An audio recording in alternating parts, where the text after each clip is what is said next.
All right, students, we are back. News, English, and Culture. In the last video, I talked about paragraph 1 to 5, right?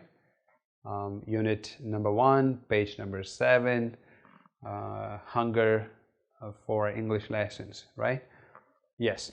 And now today in this video we will move on and we'll go to paragraph 6 and 7. We are going to go slow because I mentioned many times this class is for B1 level students. Yes, and even if your level is too high, you just go through it quickly as well. Okay. All right. So paragraph 6 and 7. Okay. Be with me. You go to that page number 7 and read paragraph 6 and 7. These two paragraphs are not too long, so read, and you should know what you are supposed to do. What do you have to do? Yes, you're right. Yeah, you need to underline, you need to highlight the keywords in paragraph 6 and 7. Yeah, try to do it. Practice this. We are going to practice it many times. Yeah. And I am going to show you those keywords, right? So if only you underline the keywords, then you can compare your words, the words that you have underlined and the words that I'm going to show you on the screen. Okay. All right. Read quickly. Yeah. Paragraph 6. It talks about the complex where the motto is "We are global Koreans." Looks like a mini town scooped up from a European country and transplanted into this South Korean countryside, dotted with pine groves. Some words, as I said, if you don't know, you guess, and we already learned some of these words, right? Yeah. Motto. What is a motto? What is like pine groves? All right. So what is the keyword? And remember, you can find, most of the times you can find the keywords in the first sentence itself. Okay. If you can't find in the first sentence, then it's given in the second sentence, because the rest of the sentences are going to be supporting sentences. Okay. All right. So that's about the 6th paragraph. And apart from the key point, you also underline the key words. Okay. So there is a key point. There is the most important point and the supporting point. So now I also want you to underline the supporting points that are important details, important points. Don't underline something like, as I mentioned before, if you remember, smiling or timid. Yeah, it's not that important. So when you read, try to know whether it's really, really important. Okay. All right. So find the words. Yeah, underline it here, and and paragraph 7 as well. Yes. Here on the 6th day immersion course, so this is about learning English, right? English Village, if you remember, there's an English Village. It's like a language camp. They teach English in that camp, and how Korean students learn English in the English Village.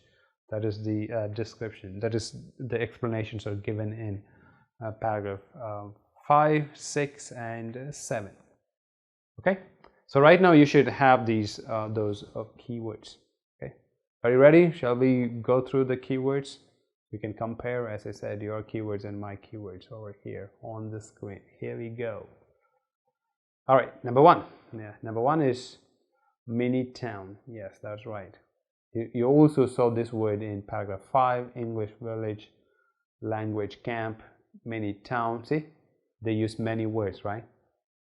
But meaning is the same. Yes, this is what you have to find out. Okay? Repetitions, it means it's a keyword. That's one way to find out. Okay. All right, and the other explanations or the supporting points are these: pine groves, rice paddies, military barbed wire fences.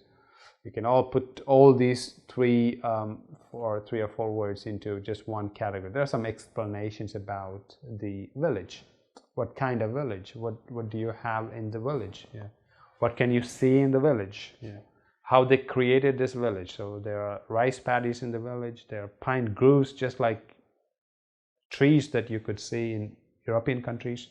So it's just like creating that environment, like English environment. Okay. And military barbed wire fences, this is the village.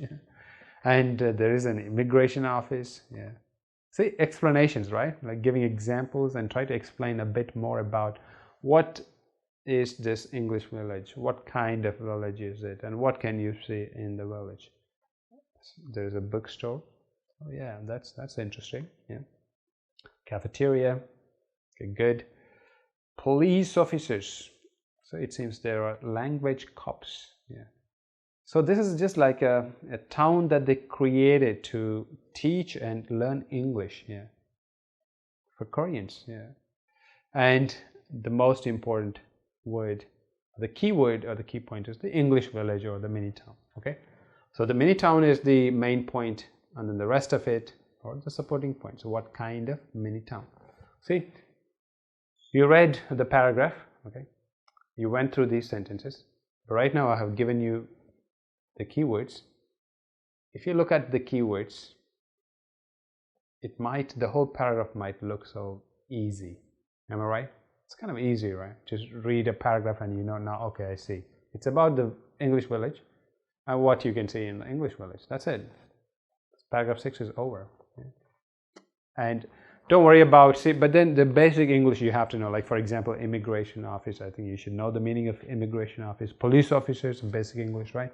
Cafeteria, again, basic English word. All right?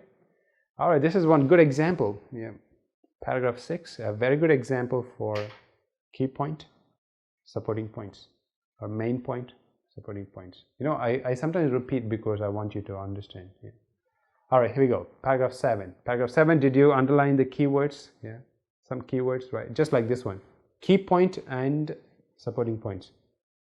Okay, underline it. I'm going to show you again. I'm going to show you and see. You can match and you can see. You can understand, like, we're going a bit slow, but that's the way to go.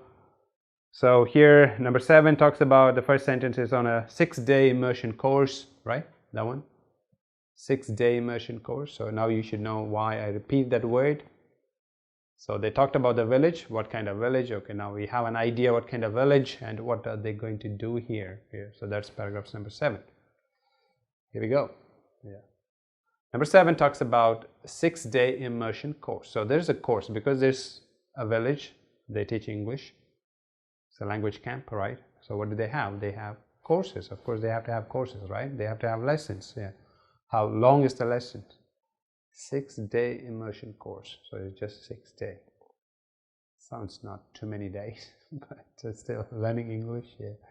And how much money? Explanations, right? So when you talk about 6-day course, now you have to tell me how much money or the time, how many hours a day, yeah, or talk about the teachers, yeah. All right, here we go. So the important keywords are here. 80,000 won, so that's the Korean money, okay. And everything is in English. The courses, check in, check out, check in and check out a hotel, or I'm sure the context is given there. Cooking lessons, music lessons. So they talk about the course here. See, before this paragraph, they talked about the village, but now this paragraph, they talk about the course. So they have to give the details about the course. Yeah, cooking courses, music. Okay, great. Yeah, language cops, the police officers. They call them now language cops. And mealtime. So what is mealtime? So mealtime is when you eat food, right? So it seems during that time, maybe Korean is allowed. That's it. So the most important word in this paragraph is in the first sentence. So that is the 6-day immersion course. That is also the topic sentence. All right. So right now, do you have an idea? Like, I discussed paragraph 6 and 7 in detail. I think you should know. Right now, you should understand how a small paragraph is structured. All right. Okay. We stop here, yeah, because we'll go step by step. If some parts you don't understand, you can always go back and watch it again. That's one of the reasons why we have this course online. Some parts you don't understand, go back, watch it again. Just like the keywords they repeat, you keep it on repeat mode and watch it to understand it better. Okay. All right. See you in the next video. Thank you.